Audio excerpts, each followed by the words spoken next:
I'll go later. I can stick around for a while. So, by the way, guys, in between the sets, we will be breaking down the sets and chat a little bit more. If you want to follow us and find out more about the lineups that are coming every week, go to @Comedy in English on all social medias.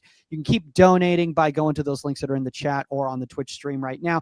With that being said, your first comic coming to the stage, guys. You've seen him on The Late Show with James Corden. He travels all over the place. He was recently in, I believe, Edmonton, Alberta. Let's give it up for the one and only Ryan Connor, everybody! I was indeed recently in Edmonton. I don't know if that would really get audiences excited. You may have seen this guy in Edmonton. You haven't. Okay, I'm 44. I recently mentioned that on stage, and after the show, someone came up to me and told me, he's like, "Oh, you're 44. You look pretty good for your age." It's like, oh, go fuck yourself. That's not a real compliment. Why the qualifier? That's like saying, hey, you're pretty smart for an idiot. It's not a real compliment. Also, I'm 44, not 94. Like, what does he think I'm gonna say? Like these ain't my real hips. Like, what do you think 44 is? Like, at this age, most of the changes are digestive. That's really what it's. If you're watching this, if you're under 40, just know you will wake up one day, probably around 41 or 42.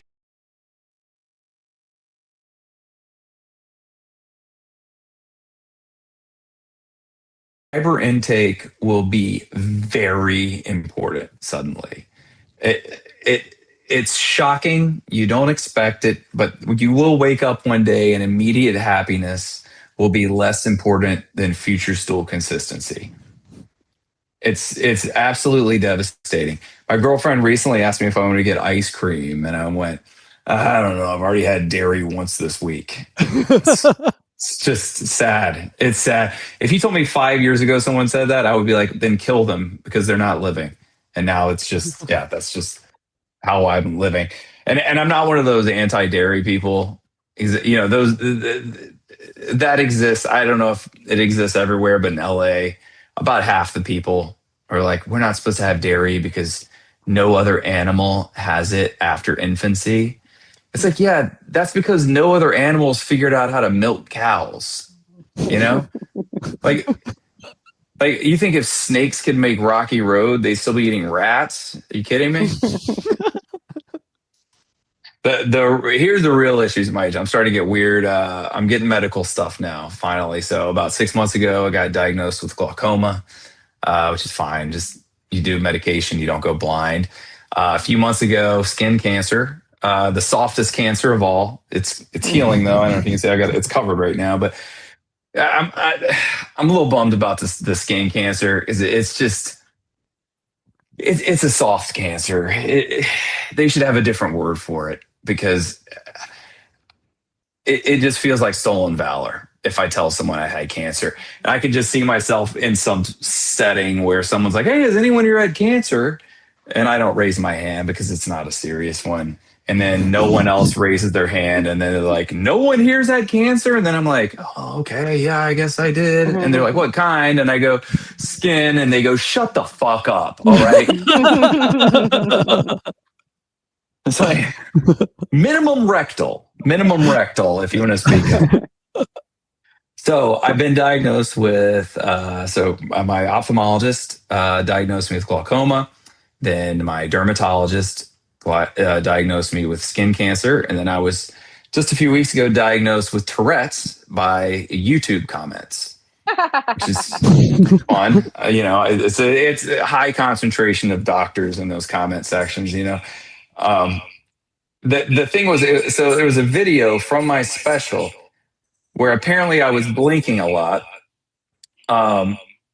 because the air was dry. Sorry, I'm hearing an echo of my voice right now. This is crazy. Yeah. Are you guys getting an echo too? Yeah. I'm getting the echo.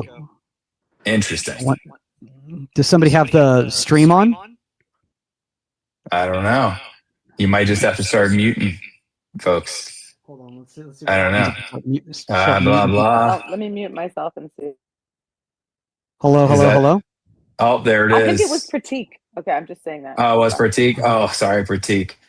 Where was I? I was talking about. Sorry, that really threw me off a little bit. But I guess it threw us all off. It was a little odd. Sorry, Pratik. Um, I don't know. Basically, the YouTube commenter said I have Tourette's because I was blinking. The first person was like, "Man, this guy blinks harder than anything I've ever seen." The next one writes, "I think it's a form of Tourette's." Fucking tons of likes.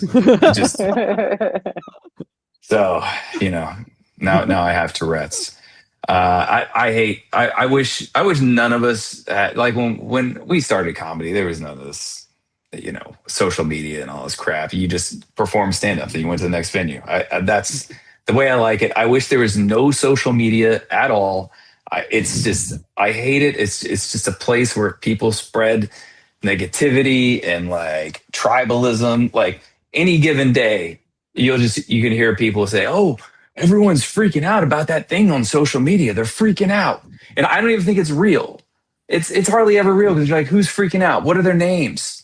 And then you send links to them, and the handles are like outraged Iowa dentist or Patriot Tom or here for justice. It's like, oh yeah, those sound like real people. Let me guess. All their profile photos are either a American flag or a fist. How did I know? How did I know? My proposal, I don't think we get rid of social media. I just think that anything that has social media should have to weigh at least 15 pounds. I think that's fair. That way you can't carry it with you. If you want to go online and spread some craziness, you have to really want it. You have to want to be furious. All right. 15 pounds minimum. And I don't know. I think phones, it's an amazing, I don't know. They're amazing pieces of technology, but I think we got to get rid of the social media. And then the other thing is, like, I use Siri for texting, and sometimes it's great, but then sometimes it's like the dumbest thing. Like I'll text, I'll be like, "Siri, text Steve, did you see the new now my fucking computer is doing it right now. It's sending that text." All right, I have to not, it's doing the thing. Okay.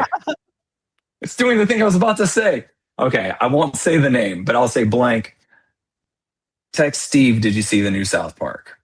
And instead of texting the person named Steve that I've been texting with nonstop for the next 45 minutes, it'll send it to some guy named Steve I talked to for 30 seconds 10 years ago. And the only reason I have his number is because he was standing next to me and going, "Here, put my name in the phone." What in the world? Somehow Siri answered the phone. I was talking to an AT&T representative that whole time. Okay. Jesus Christ. I don't even remember what the joke. Oh, so now I'm texting Steve. So now I'm texting to Steve. He's like, "I'm not sure if this was meant for me." And then I'm offended that he thinks that I'm not down for fellowship, that I wouldn't be a good friend. So then I'm like, "No, this was meant for you. I'm trying to reach back out to you because we lost touch." Now I'm watching South Park with this dude Steve on Wednesday. That's tonight, so that's fun. Okay, I've lived in LA for like 13 years now. I used to live in New York, and I have a couple friends there who still can't accept that I'm happy living in LA. And I'll explain, like, this wasn't a good fit for me. And my friend was like, "Well, it's a direct quote. You have to admit New York would be great if you're rich." I'm like, "Yeah, everywhere is great if you're rich. What are you talking about? Like Baghdad would be great if you were rich. What? Like, there's no place in the world that's terrible for rich people. Like, even in Baghdad, you'd have a walled-in compound with a yard full of tigers and your own militia. Like, it's great to be rich. Like Warren Buffett, one of the richest people in the world, he lives in Omaha. If you've never been to Omaha, it smells like a pet cemetery in this place. But he's so rich, the bad smells leave him alone. And and it's like, what happens if you're rich in New York? Ooh, a washer dryer in unit. Nice. Hobos in Muncie have a washer dryer in unit. All right. Like, also to say, oh, it's great if you're rich. It doesn't make sense because I'm not rich. it's like saying, "Hey, Jacksonville is great if you can make it not Jacksonville." It's like this, this doesn't apply. And then my friend, I mentioned the quality of life is better here, and he was like, "Okay, I'll admit the quality of life is a lot better there." It's like, yeah. So what do you want? Quantity of life? Is that a good thing? Just up to your ears in misery? But and to be fair, I was so broke in New York. It was like it was impossible to enjoy it. Here's how what I knew how poor I was. One of my friends got bed bugs in his place. Not only did he move, he abandoned all of the possessions he'd accumulated over his entire life over bugs. I realized at that moment my place could have been infested with lions, and I would have been like, "We're gonna figure it out." All right. Like, all right, lions, I'm going to do my thing. You do yours. I labeled all my gazelles, though. All right. I need you to respect that.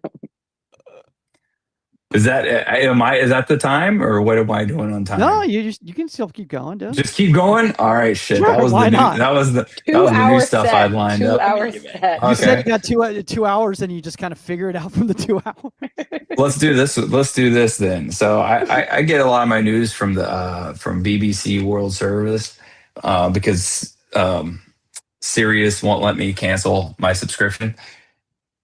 So I don't know if this happens to everyone, but like it came with my car and then I canceled it after a year, and then they just go, well, "What if it's free for a year?" And I'm like, "Okay, fine. I don't understand your business model, but let's do it." So we've been doing this dance for 5 years, and I've not paid for anything. So I every time I get my car, it plays BBC for like 30 seconds, just and then I live my own life. But I heard this story recently. They were like, "We have someone live in Ukraine, in Lviv." And they cut to this reporter, and he's like, "We're here on the ground in Lviv, where the local arts district was recently bombed out by Russian forces. One of the casualties in this bombing campaign was a local improv theater." And I'm like, well, "That's a weird thing to mention. Why would you bring up the improv theater?"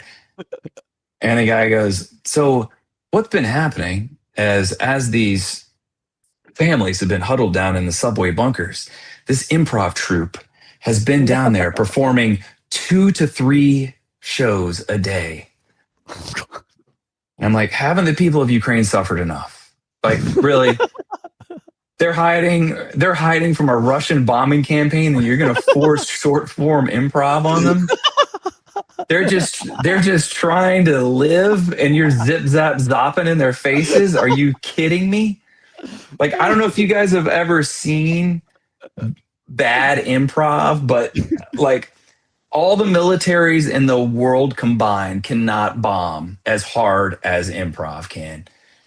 These poor people are just down there trying to protect their families, and they have to listen to, "Okay, y'all, can I have a suggestion?" They're like, "Yeah, how about if you go fuck yourself?" "Oh, I heard pajama party. Let's do a pajama party." Ding. I'll do one more. You may do one more? Sure. So let's see if I can remember how this was. So this is 15 years ago, something like that, maybe even more. I did a benefit. It was an AIDS benefit in DC. And so, okay, going in, it's at this giant theater, right?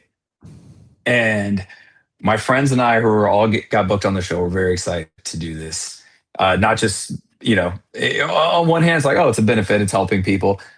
But at the same time, we're selfish comics who are like, "Oh, a packed theater," that, which is probably whatever. We'll move on. So anyway, we get to the theater, and it's like 20 minutes before it's supposed to start, and there are only 3 people in the theater. It's a 1,500 seater, and these 3 people aren't even seated together. And we're like, "Oh, these must be employees on break." So I go up to the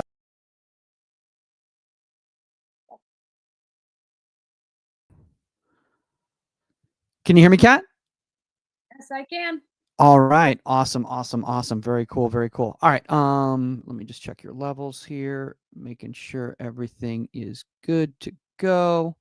Making sure everyone can hear me on the stream right here. And whenever you feel comfortable, we will get started.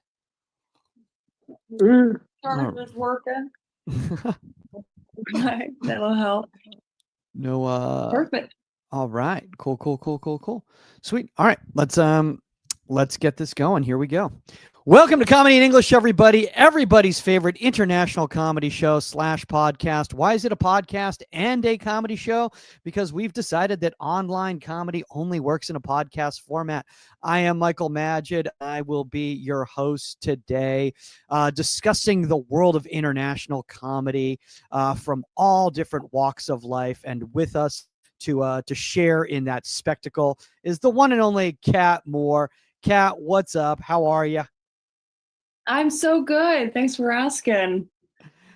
I Been mean, a minute, Michael. I'm excited. It has been a minute. It has been a minute, by the way. And if anybody out there has also wondered what's going on here, what's going on, because it's been a minute since they've seen international comedy at a hostel. Don't worry, we are looking for another venue, but for the time being, we want to share this with everyone out there in the world. It's got a little bit of a pandemic retro feel to it, doesn't it, Kat? A little bit. Little bit. So tell us what's been going on with you since last time we chatted and saw you at the hostel. Oh gosh, so much. I've been traveling a little bit more, not internationally lately, unfortunately. I think all my international travel has been pre-pandemic, but fingers crossed. And got myself an agent and some managers for acting. Always fun. All right, congratulations on that one. That's thank you so much. You know, it's so funny when you said that right there. A lot of people, if they're not in the entertainment industry, they're like, oh, but did you mean like you sent in an application? Because like when they think agent or like management or whatever, they're just like, oh, you mean like a real estate agent or like, like an insurance adjuster.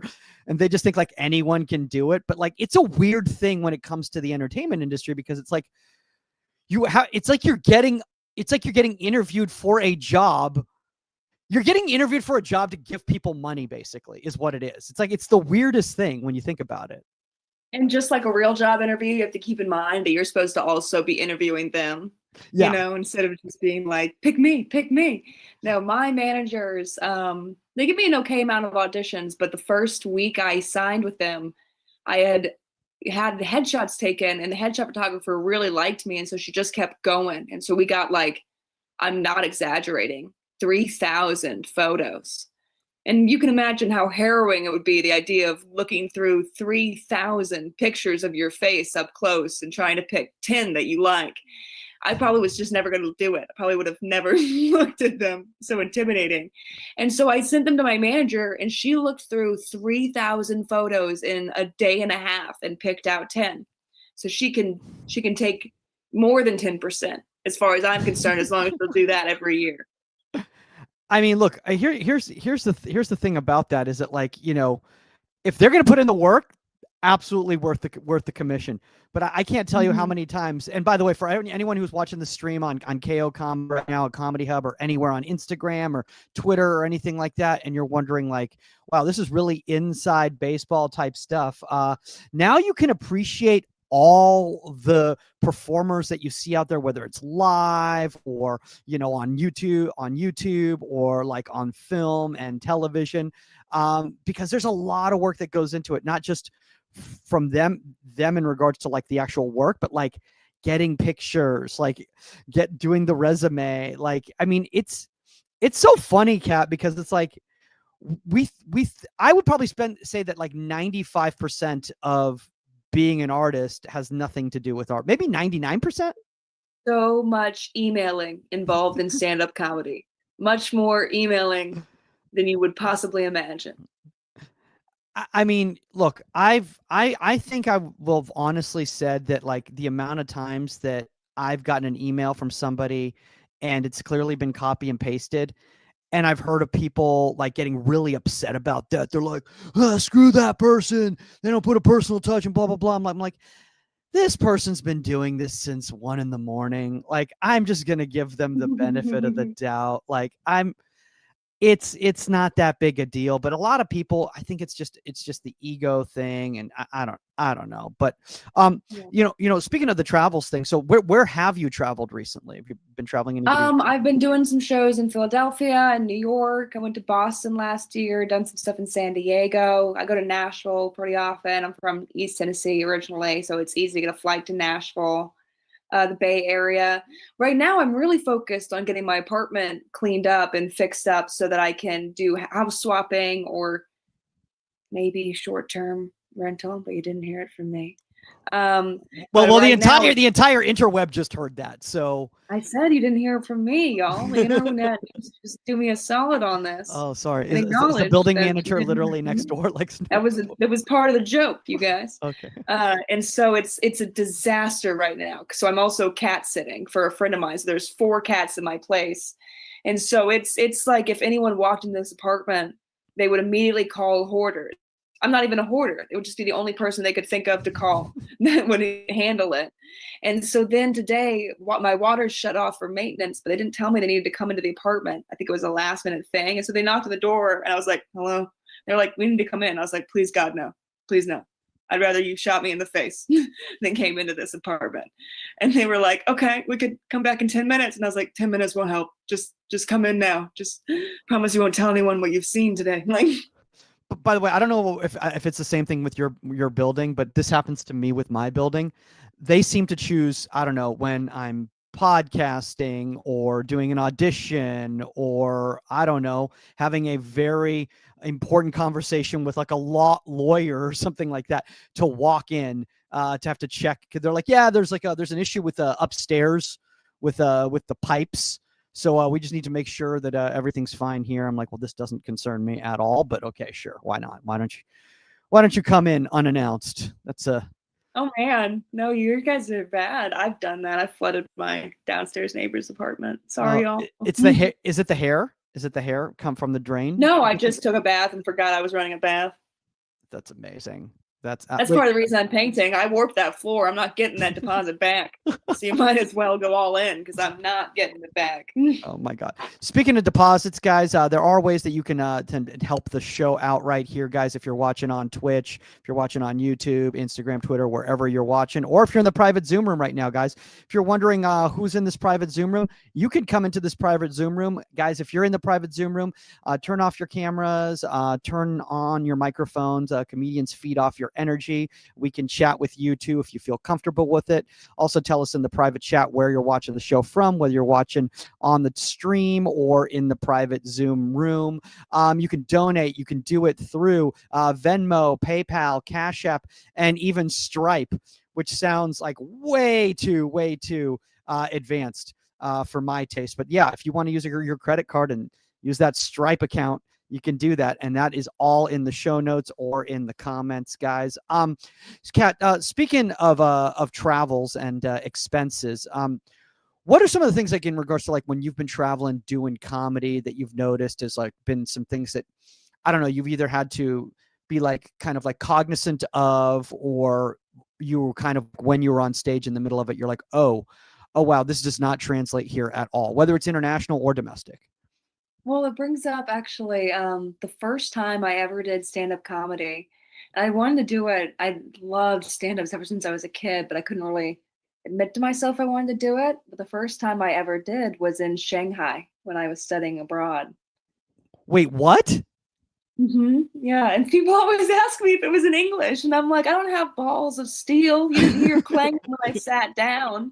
I didn't do my first stand-up show and do it in Mandarin, so it was in English. And one thing I noticed was that the audience was like, okay, like 20 people for like a little show and randomly in Shanghai in the French Quarter, not bad. But then somebody told like, a couple of different people told really sexual dick jokes and walked the very few Chinese people that we had. So by the time I got up, there was like no Chinese folks left.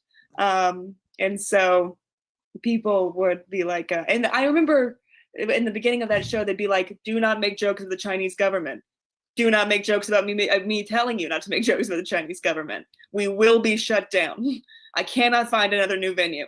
please, like, but I'd say just don't, be careful with depending on what your audience is. If it's gonna be the audience's first time at stand-up, especially first time at an English stand-up show, maybe just one dick joke and then gauge how they receive it before you decide if you want to tell more or if you should tell more after the guy before you did. I would say for advice. And I would also say that, like, some people talk about their first time doing stand-up comedy and they're like, oh, it was a coffee shop down the street and I had my people from the office come by and check it out. Or they're like, it was a talent show in high school or college. You're like, yeah, I did it like in a totalitarian regime. I never said totalitarian. Did you hear me, Chinese government? I didn't say it. You can still hire me. I didn't say that you said that. I didn't say that you said that. I was just saying in theory, let's say. If I think those people are braver than me because I did it. One thing, I made my best friend, didn't make her. She was happy to do it, even though she shouldn't have been.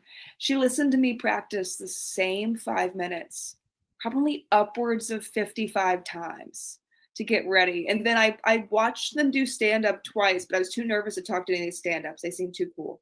And so then I meticulously planned to do my first stand-up show on the absolute last weekend that I was in Shanghai. Because in a city of 10 million people, the risk of one of 10 people in the audience running into me later if I bombed was just too high, Michael. It was too high of a risk. That's a 1 in a million chance. I could run into them anywhere. So I planned it for the last weekend. People bringing their coworkers was way braver than me. Last absolute weekend. And then I went, the worst thing that can happen to you, we all know, in your first stand-up show is to get one really big laugh because then you're in it for life. And so I did. And so they called me a week later. They were like, come on by. We'd like to have you. I was like, oh, I'm on a plane. I can't come back. Well, you know what's interesting about that, what you were just saying there is like about getting that, like that one laugh and then like now you're in it forever type of a thing. It was like, you made it sound like it was heroin. You're like, I just got that high and like next thing I know, I'm living on a street corner. I just don't. But it's crazy about that because I've thought about the people who like also try. Or living in a van down by the river. Yeah, tried stand-up comedy and it didn't go well that first set. Like how their lives must have be so different now. It's like, well, I just bought my third home, and everything's going well with the wife at home, and my stocks portfolio is looking really solid. And then the one person that got laughs. Good health insurance. Yeah. Just went to the doctor for fun. Like the one that got like the laugh. They're like 10 years later, and they're like, "Oh yeah, I don't know, man. I mean, like, I guess I've got a good amount of plasma, so I've heard I can sell that. Is that still a thing? Can you still do that type of a thing? So because it is a slippery slope. So obviously I've heard that there's a very big English speaking comedy community when it comes to Asia. And does that make it like, for instance, like I know a lot of the times when we were doing like HI Santa Monica, there would be, a hodgepodge of different groups of people at the shows. And a lot of times there would be like 1 or 2 people from an Asian country in there that would be a little bit lost. Is that something that like you feel like that's like your go-to group? You're like, oh no, I'm actually good with these people right here. It's the Scandinavians that I have issues with. I did have issues with the Scandinavians when I did your show. I was like, oh, they don't get this reference and they'll stone face. I do like that. At least to speak for Chinese folks, they will do polite, nervous laughter. That's their forte. They will not stone face you. They will do polite, nervous laughter. I don't know. That's tricky. I probably would, if in that hostile situation, I probably would try to bring up like a couple of stories I have. Like right after I did my first show, my dad came to visit me in Shanghai and we toured around China together. And everywhere that we went, people wanted to know if he was my dad or my sugar daddy. Oh, really? And so, yes, they did. But they did it in a very polite way. where they couldn't tell if it was my dad with me or my boyfriend, even though he's much, much, much older. And so they would go, "He is your what?" Um, and one time in a restaurant, I said, "Oh, it's my dad." And she went, "Oh," and then turned to the kitchen and yelled, "It's her dad!" in Chinese. But one person was the smartest. Most people, they asked halfway through the meal or they asked toward the beginning, but this one saleswoman, she waited until the money was physically in her hand. And then the second it was in her hand, she was like, "So he's your what?" Wow. That's Mhm.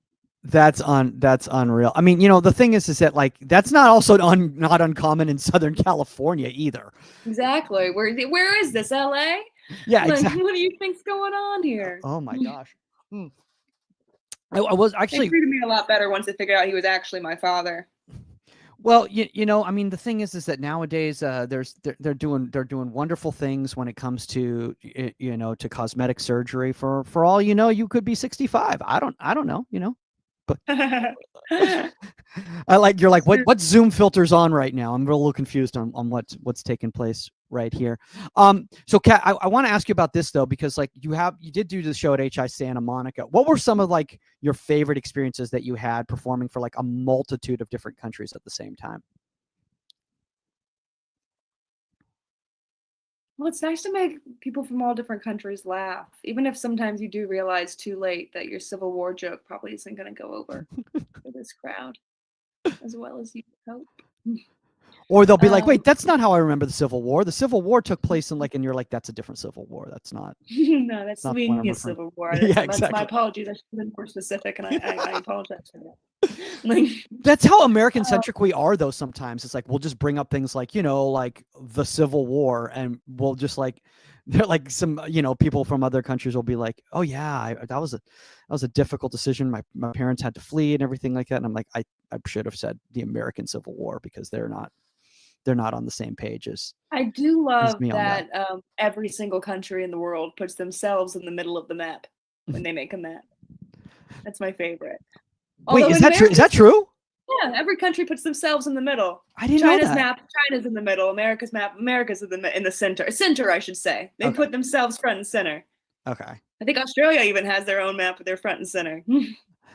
Actually, speaking of that, in regards to like how well when I've traveled overseas and also when I've just been doing the I did shows. comedy in Australia. I forgot about that. So sorry. Go on. No, that's okay. Please plug that in. No, I would. Okay. No. Go. I was like, I know there's another place I'm forgetting. I was racking my brain. Well, it's so funny that you just said that right there, because Australia has a massive comedy community. Like I'd say it's one of the biggest in the world out there. And we've had big Australian comedians come and do shows at HI Santa Monica, and Australians in the crowd were like, "How did you get so and so to come and do this show?" I'm like, because in the United States, they're emailing me asking if I can do 15 minutes on a Saturday in a storage facility. Like that's how like how like we myopic we get in regards to like comedy in the United States. We think if you're not big in the US, then you must not be doing comedy. I can't tell you how many comics Which is silly. even live in LA and are huge in other countries, but they live here, and they do that intentionally because they're just so anonymous here. They can just live their lives. Oh, that's cool. Yeah. Nowhere really no segue for that. Just we'll just leave it at that. So when you did Australia, did you do Sydney, Melbourne, like East Coast, West Coast? Melbourne. I Okay. met an Australian comic in Honolulu who lived in Melbourne, and he helped me get connections to Melbourne out there, and it was so much fun. Great crowds. Really, really fun guy. Not as relaxed as I'd say the New Zealanders are. Australians have a reputation for being relaxed, but New Zealand definitely has them beat. But still so much fun. Like the one that I did was this like tiny theater indie show. Yeah. And I still think about one of their jokes every now and again. But they did this. I didn't know they had their own Fringe in Melbourne. They have a Fringe festival as well. It might have the same name. It might have a different name. I feel like it has the same name. Yeah, you know as what? the film festival I think Scotland. I think I actually realized that too. I know they have the Melbourne Comedy Festival, of course, which is like one of the biggest ones That in the might be what world. I'm talking In the world, right there. Is that the one you're talking about. about, or are you talking about the Fringe? Might be, because I was talking with my Australian friend about it, and he was like, all these comics are going to lose so much money. They're all about to lose so much money. I think that also when it comes to like, traveling internationally, and I want to give this advice to any of the comedians, who might be watching this or listening to the podcast later on, is that like, be prepared to take a loss if you're going to travel overseas to do comedy at first. Just think of it as like the experience type of a thing. And like, if you break even, it's fantastic, but you're going to need to, like, I have a friend of mine, like he goes to Asia all the time to do stand-up now. And now it's profitable for him because he's developed a little bit of a following there, and he's been consistent on getting the gigs and stuff like that. But he was willing to take that loss at first to go out there so that he could, experience it and get his name out there. And then when he was requested back, it's a whole different story. I guess nowadays it's different with social media, though. You could probably already have a following before you even get over there. Maybe you should become the Mandarin comic now. I don't know. Yeah, I'd love to do some films. They have some great filmmakers over in China right now, like Zhang Yimou, and some fantastic comedians. I don't know. That's a good point. What you were saying. I'm not sure. I think there's still something to be said for people like in-person comedy. It's nice to follow people on social media. You can get a following that way, but when somebody sees you in person, and this is maybe not the best thing to say on a social media thing, I feel like you hold a special place in their heart. Like I've been to so many shows. I think even one of them was your show. Where something has come up to me in the audience afterward and told me that, you know what, I was really depressed. Like one time at your show, somebody said that they had come over to Santa Monica just to clear out their mother's apartment after she had passed away. And then like didn't want to stay in the apartment. So was just staying in the hostel while they were there, and wandered into the comedy show and was like, oh my gosh, it was exactly what I needed. I didn't even know this was going on, but this is exactly what I needed tonight. Yeah. Yeah. And I think the thing is that like, we never sometimes know that. We never, and it's funny because sometimes in regards to like with the hostel, HI Santa Monica, some of the stories from the people in the crowd sometimes are more interesting than what's going on stage. And, I think that it's like massively important to understand that like, I think a lot of times comedians, we start thinking that it's for us, but it's really for them. And you have to be cognizant of that and be like, okay, how can I make this experience entertaining and engaging for this person? Yes, maybe there's things I want to say, but you want them to leave and being like, you know what, I had a good time. I want to experience this again. Maybe it's not even with you, but it's with other comedians, and just keep, spreading the art, really, if that makes sense. It does. Makes perfect sense. Yeah. I wanted to ask you, like, what was one of the craziest experiences you had traveling overseas? And please, I don't want to get you involved in trouble with the Chinese government. So don't, when I was 13, my father and I went on a trip to Great Britain. There's some incredible, speaking of like British comics who don't have a huge following in the US, Dylan Moran is still one of my all-time favorites. But we went on this trip, and well, one weird thing was that my first impression of, we didn't get a hotel our first night in London. We just wandered around the streets of London, which was very safe because there was police officers everywhere. Yeah. And so we got to see the entire city go from like the club goers at 2 a.m. to the early morning joggers at 6 a.m, because we just wandered around all night. Yeah. But after that, my first impression of London during the day was Hare Krishnas, because we happened to arrive on the day of the Hare Krishna parade. So just thousands and thousands of Hare Krishnas.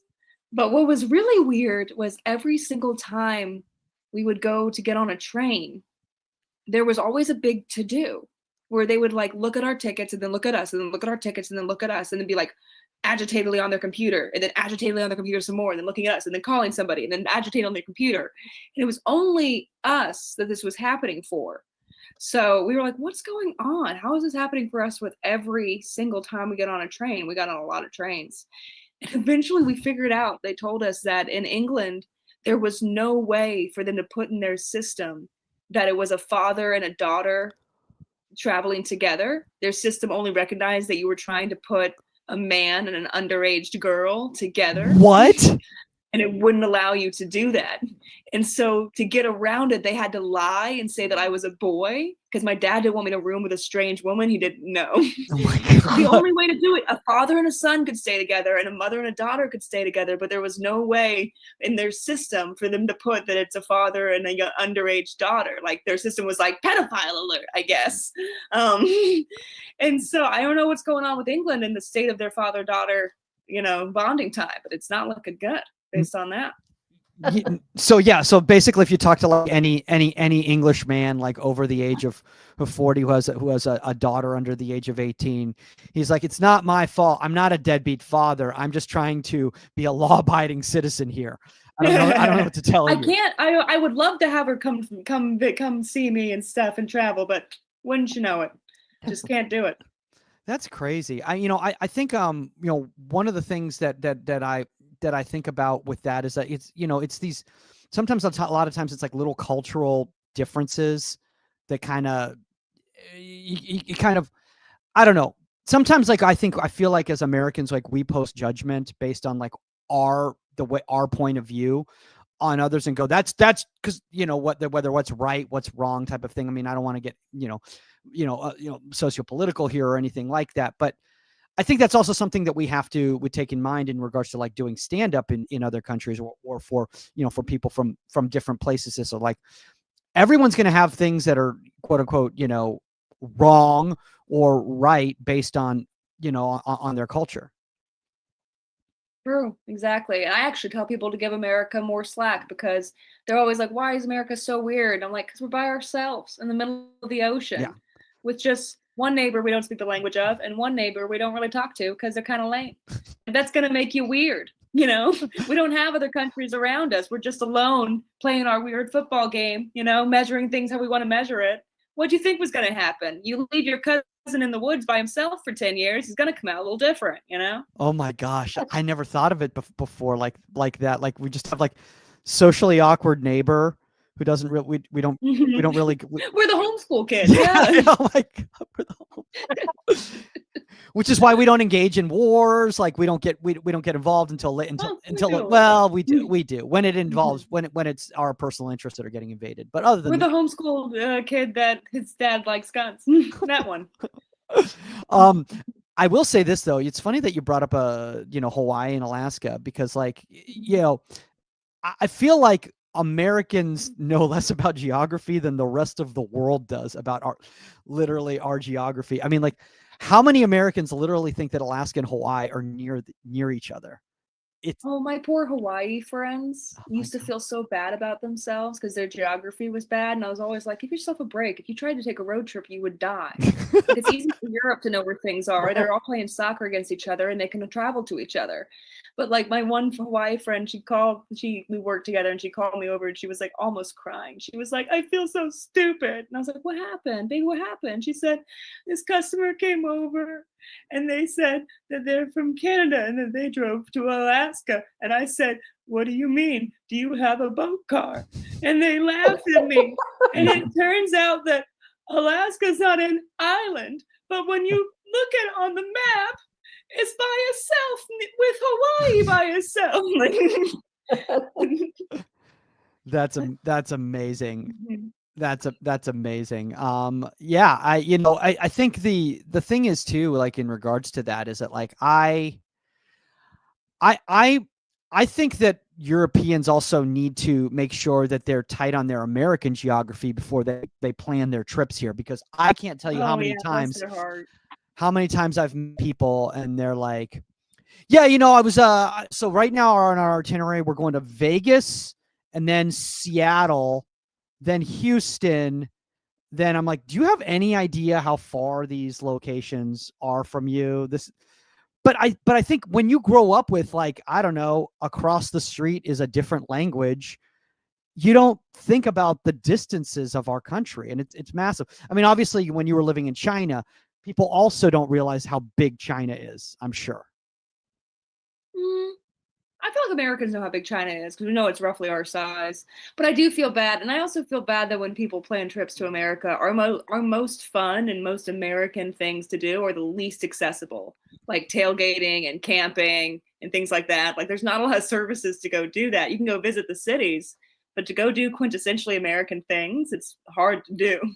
I mean, actually, that's actually a really good point. Like, it's a lot of, and a lot of the times, like, and I've talked to people who give tours, like, tours of tourists and everything like that out here, and they say that most of the time on these tours, these people never really engage with any Americans. They're literally around people from other countries most of the time. So like when they go back to their countries, they're like, how was the United States? They're like, man, I met a lovely Swedish couple, and these kids from Ireland were really cool. And it's like, did you ever meet anyone from the United States? They're like, I think the person who worked at the hotel was not from the United States. So it's almost like they were like Only I wouldn't have thought of that. they're like window shopping the United States, really. Or like using the demo version of the United States, the free demo version, until like you have to pay for the monthly subscription and stay here, which then you realize is not worth it. It's hey, they'll get a story, or they'll get a story to bring home to their friends about, are Americans friendly or are they fake? This random stranger said, "Hey, nice pants," on the street. I almost had a heart attack.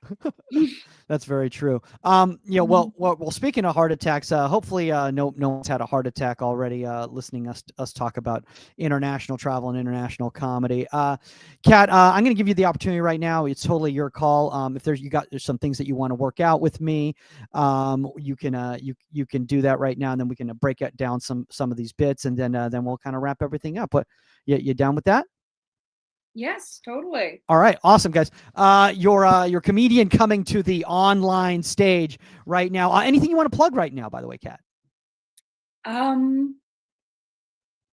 For right now, we are releasing a comedy buddy cop movie that I'm in called Die Soft, and it'll be released for Christmas to come right around with Die Hard. So keep an eye out for that. It's called, like I said, Die Soft, and I will be announcing it on my Instagram and other social medias. My handles across all platforms are This Is Kat Moore, Kat.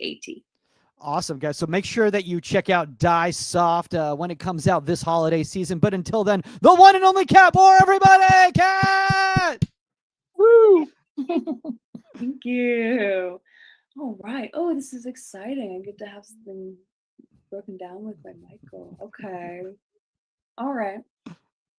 Well, this is a story I've been kind of working on a little bit, off and on. It's one of those things that you don't really realize it's a weird story when you first hear it as a kid until you grow up and hear other people's reactions to it. But there was this client that my dad had, who was shot 5 times. Speaking of American stories, was he a police officer? No. He was shot 5 times by 3 women. And he would say something. He would go, I learned something after that 5th time. He'd be like, oh, was it not to meet women at the gun range anymore? Was that the lesson? Okay. I learned something after that. When a man says, shut up or I'll shoot you, you can usually talk him down. When a woman says, shut up or I'll shoot you, you should probably prepare to get shot. The 5th time, I just want to know what you were saying to these women. What was the first time that you tried it? Was the first time, shut up or I'll shoot you? No, you won't. Oh, dear God. Was that how it went? And then the second time was like, oh, please don't. Oh, wait. And then still. And then the 3rd time, did you say nothing but maybe mime something offensive? Like, when did you learn it?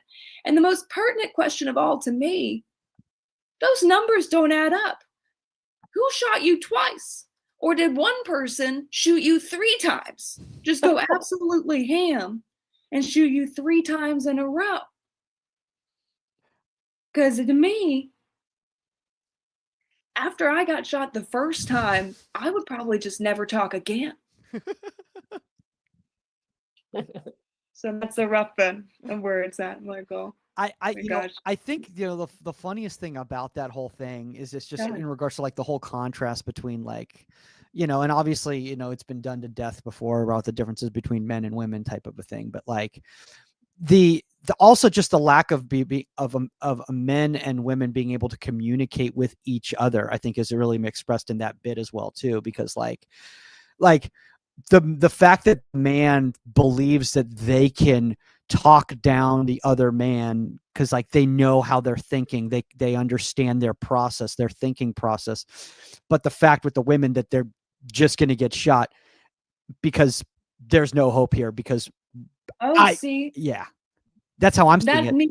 To me, I need to make that joke. I need to work on that joke and make it more clear, because to me, what it is that he's been threatened that before, but like with the man, they're a little bit more quick on the trigger and you can like talk them down. But with a woman, once they've gotten to the point where they've grabbed the gun, they've already made the decision to shoot. So maybe that's a direction that you could go with it too. I do need that's a good idea. That's a direction to go with it too. Is like so build that more type of a thing. Is that like, and then kind of, I don't want to say like explain, but like break down like the woman's thought process that takes them to this point. That men are more impulsive. Men are, if they've somebody pushes them, they're willing to, the first thing they do is pick up a gun. If a woman's picked up a gun like this, these are the steps that must have happened before that even took place, type of a thing. I like that idea. Yeah. See, this is the issue with writing in general. Sometimes you're just so close to the wall. I know. Well, you're too connected to it, and you're not seeing it from the other perspective. I think also the great thing is, talking about international comedy, is that like a lot of people overseas they just assume that every American carries a gun everywhere they go. Have you been hearing those stories lately about how the Americans are, I feel like eventually someone's gonna get themselves hurt, but how Americans are beating the bejesus out of pickpocketers? No. You haven't heard about that? They make so many funny TikToks. Well, it started with the Olympics, because people are grabbing Americans' stuff and then not even having weapons when they grab our things, which personally offends Americans, because it's like you're calling me weak. Yeah. That you're going to take my things and not even threaten my life at the same time. And so one year in the Olympics, an American threw a guy down the stairs, and like one woman recently grabbed her by her ponytail and refused to let the pickpocketer go until the police arrived an hour later. Wait. And apparently it got to the point where the French during the Olympics had to start being like, don't target the Americans for pickpocketing. I guess because they're, with their health system, it was putting too much weight on. They're like, target other countries. Do not target the Americans for pickpocketing. That is insane. It's so. Well, why would you see an American flag and you make all these jokes about how we're violent and then be like, let's steal from that person? No, you're not right. You wouldn't. But I think also it's also just like everything is sensationalized, in regards to, and you only know what you know, and you don't know what you don't know, and it's probably also instinctive. They at one point or another just sort of. Yeah, but I mean, like, but I was talking to an Australian a few weeks back at a 1-year-old's birthday party, as you do, and they had come in from Australia for the 1-year-old's birthday party. They were related to this 1-year-old. That would be weird if they traveled all the way from Australia just for. Don't try to get on a train. Don't try to get on a train. But they were like telling me, they're like, we were so concerned about coming here because, we thought that X was going on and blah, blah, blah, because the way things were being spun over there was that like Los Angeles was on fire. Like the images they saw, they thought, and they were hearing this rhetoric of war zone and everything like that. And they were like, and so I think a lot of the times for Americans, it's the same thing in regards to overseas. It's like the rhetoric we hear and the sensationalization of different regions of the world, and we assume that it's like that everywhere and that it's like a movie and everything, and then you go there and you realize like, oh, actually no, I was actually pretty safe here and there was no issues whatsoever. I had a great time. I don't know what, well, I heard on the news, I'm like, yeah, but do Dude, a guy just lost his face across the street on Sunset, but like that's not making the news. Like, so, like things can happen anywhere. I don't know. He just misplaced his face. Yeah, he just misplaced his face. He was he was trying to reenact the scene from Face Off with John Travolta and Nicolas Cage. Yeah, that's what he was. Okay, good. That's different. I'm glad we clarified. Actually, no. I mean, somebody did literally get shot down the street from me. At like 3 in the morning. But oh my gosh, that's such an American point of view. I was like, oh, they just got shot. I thought it was some sort of chimpanzee situation. Oh my god, oh my god, like where they rip off the face, right? Oh my god, my girlfriend, she was working on a set once, and they had a chimpanzee on there, and she said like the chimpanzee, like she held the chimpanzee's hand, and it was so weird because it felt like a human, because it feels like human hands, so it feels like you're holding a person. That, actually. Oh, you do? Do you want to run through? Yeah, yeah. I never heard to be improved. Yeah. So I'm very brave when it comes to movies. I just have very simple, 3 rules. No clones, no robots with human feelings, and absolutely no scary monkeys. My friends will be like, well, how did you see Planet of the Apes? I didn't make it through the Planet of the Apes trailer. I literally was in the audience being like, la, la, la, la, la, la, la, why did they make this movie again? Like, no, I did not enjoy it. And so when Jordan Peele came out with his movie Us, I couldn't see it. I don't like clones. But I wanted to support him in his little scary movie venture. It's not my thing, but he's made me laugh for many years, so I'd like to support him. I consider us friends. We've never met, but we're friends as far as I'm concerned. And so when Nope came out, I was like, all right, I'll make up for it. And I did what I always do when a movie comes out. I Googled the movie. I read the synopsis, no monkeys. I watched trailer 1 and trailer 2, no monkeys. Good to go. Went to the theater, scariest monkey scene in cinematic history. Yeah, in this alien movie. And that's not, you need to tell me what kind of a movie I'm in. And so now, as far as I'm concerned, Jordan Peele is now my mortal enemy. And I'm going to get my revenge. I'm going to find out where he lives, and I'm going to release a monkey into his home. And while he's screaming, I'll be like, yeah, it's nice when someone warns you about a monkey, isn't it, Jordan? Oh my gosh. So, yeah, wow. So it's clones and monkeys for you, huh? And robots with human feelings. Okay. I know I need to expand on those 3 more, or maybe just skip straight to monkeys. I think the great thing about that though, Kat, is that you are a generative AI of the comedian Kat Moore. So it's very it's very understandable that you would have those feelings. I tell chat, if I chat to ChatGPT, I try to tell it, I'm like, I want you to talk more like a robot, because I feel like that way you and I both know your place. I had the craziest experience the other day, speaking of clones and robots and AI and all that. I was talking to customer service to schedule an appointment, and it dawned on me after like, I don't know, like 45 seconds to like a minute and 30 seconds. I'm like, it's 12:38 at the morning. I'm talking to a bot. There's no way this is a real person that's up right now. Oh, people, how did you know it was a bot? Did you test it? Because it was for a local podiatrist. Oh yeah, no, that's a bot. Yeah. Okay. I apologize.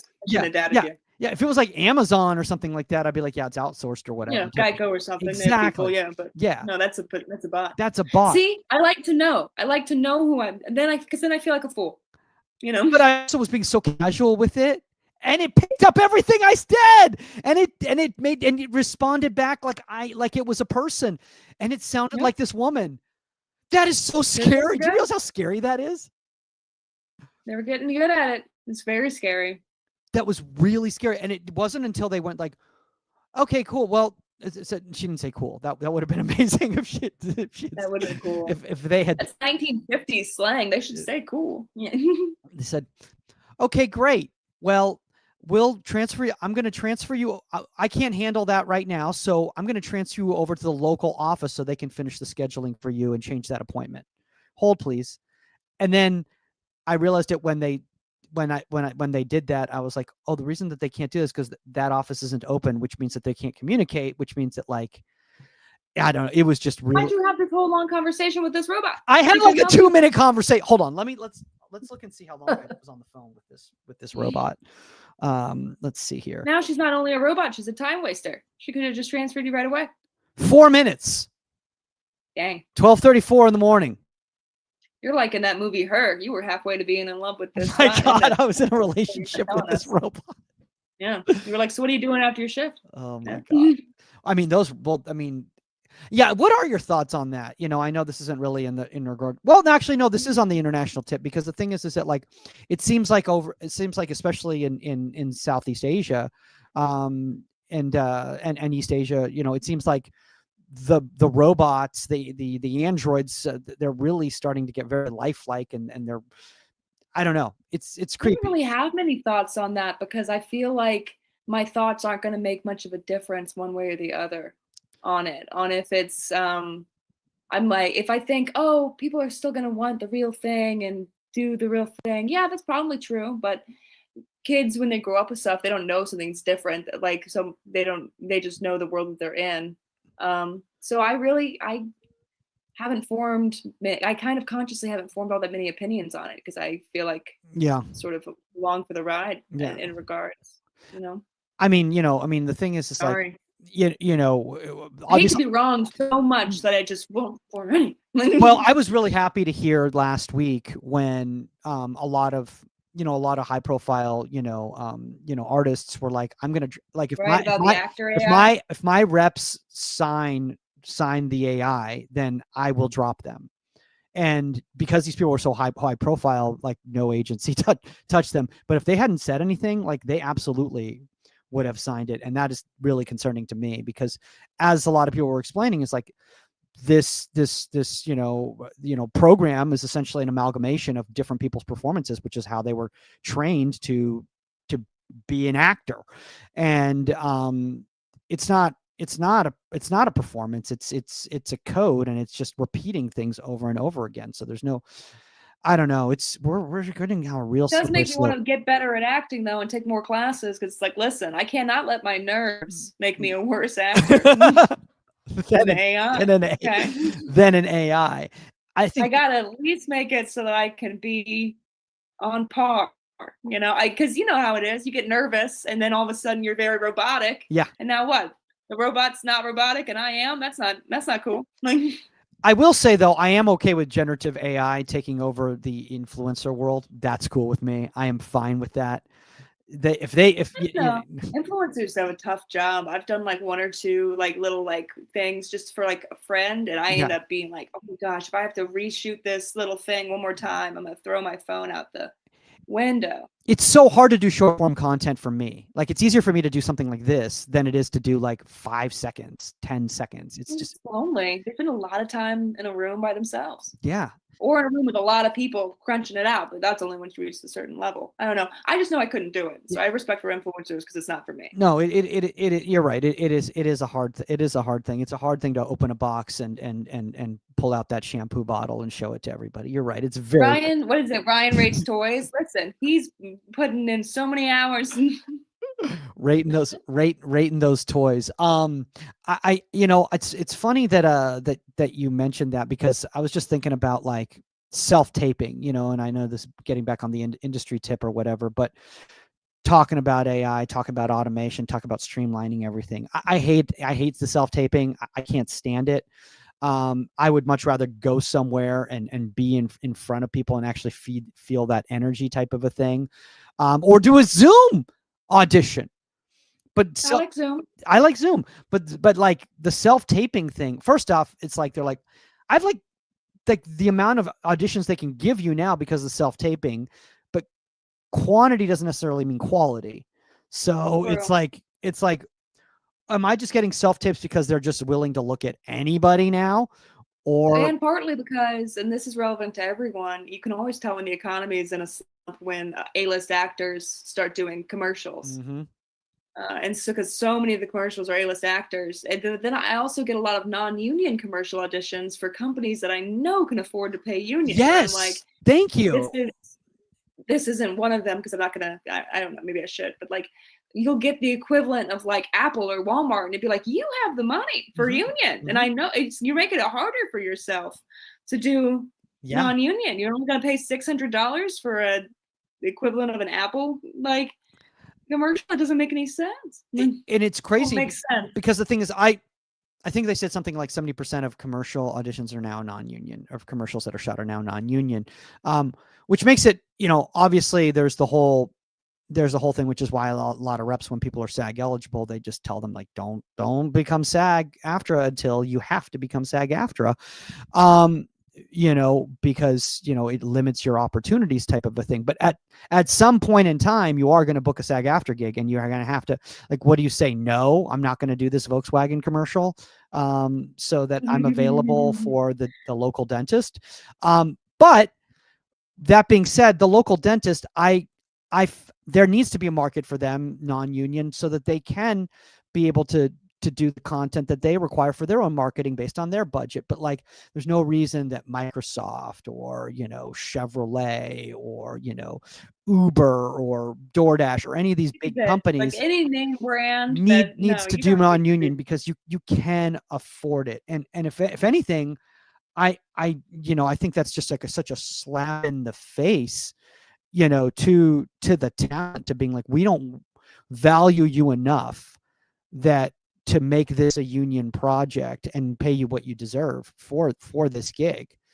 I don't know. I'm on my soapbox right here, and I like it. It's a good soapbox. Well, name brand. Well, as we start wrapping up, I do want to ask you about this, Kat, because you were talking about, Chinese creators and Australian performers and everything like that. Are there any international artists out there that you really think a lot of people in the United States need to start taking a look at, that you highly recommend? Oh, I'm obsessed with Zhang Yimou, the film director. He makes beautiful, beautiful work. That's Zhang, Zhang, and then separate word, Yimou. Watched him in my Chinese film studies class. He's beautiful.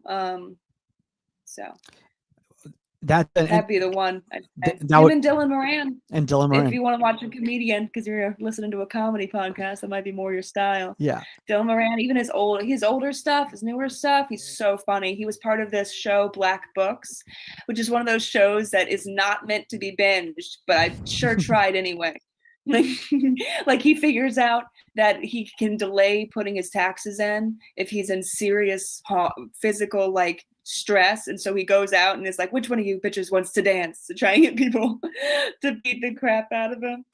So it's the kind of show you're tempted to binge it, but just like I had a boyfriend that binge watched all of Frasier, and I was like, it's not meant for that, and he still did it. And after 3 weeks of 5-10 episodes a day, he was like, a lot of the time, if they just communicated, solve the issue. And I was like, you don't say. It only took 5 seasons for you to notice a recurring theme. That's amazing. That's amazing. Also, I mean, there was no such thing as binging back then. So exactly. They didn't even think about generating content in that regard. I mean, now, they were like, maybe a couple people get the DVDs, but they won't mind. Yeah, exactly. What are your thoughts on I know obviously in China they're very popular. What the vertical shorts?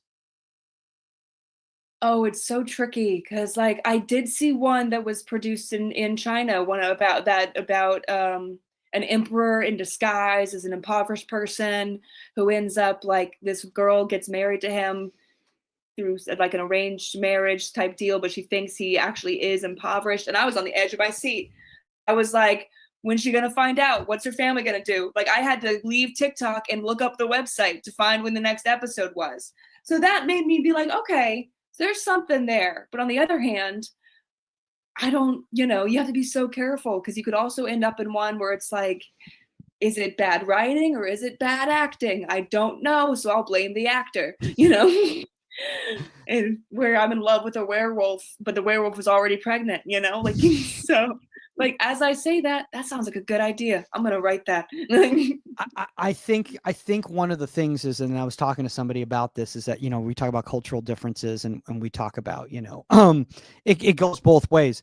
A lot of this content is being created overseas for an American market.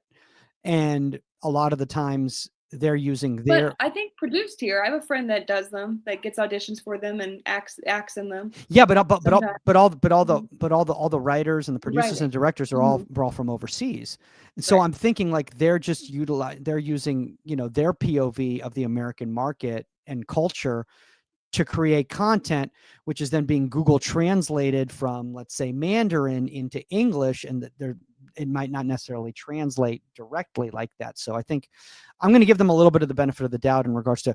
Yeah, I don't know. Yeah. I know that it depends, because I know that a lot of there's also like sometimes people back in China want to watch things with Americans in it. So I think that's also part of the reason it's produced in America. Oh. Yeah. What was the other thing I was going to say? It's something relevant. So it's not made for the American market. It's made for the overseas market. Partly. Oh, okay. Mm-hmm. Okay. Like I know from, oh gosh, I'm gonna look at such a nerd, but like I used to read and sometimes still do read a little bit of fan fiction, and half the fanfics these days are in Chinese, and they're like for American kind of shows and stuff. Oh wow. You just admitted that on the air. I won't tell you what shows what shows are things to do though. You can't have to torture me for those. Oh my gosh. Well, Kat, thanks for joining us, and I hope you had fun breaking down some of the stuff and talking about some of these little tidbits of information from the international comedy world. If people want to find you, where is the best place for them to connect with you?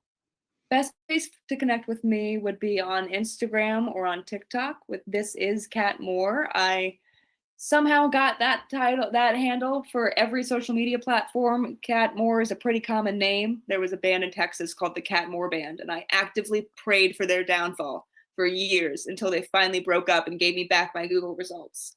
So for me, to find me, it's This Is Kat Moore, KATMOORE. Thanks so much, Michael. I had a great time. Of course. And guys, if you want to follow us at Comedy in English on all social medias, except for on Twitter/X, which is comedy, the letter N, and then English, because Comedy in English was already taken a long time ago, probably by somebody who does vertical shorts overseas. I don't know who did that. They did that sounds like the title of a vertical short. So follow us there, guys. You can follow me at Michael Magid on all social medias. That's all the time on Comedy in English, and we will see you later. We're out. Hold on.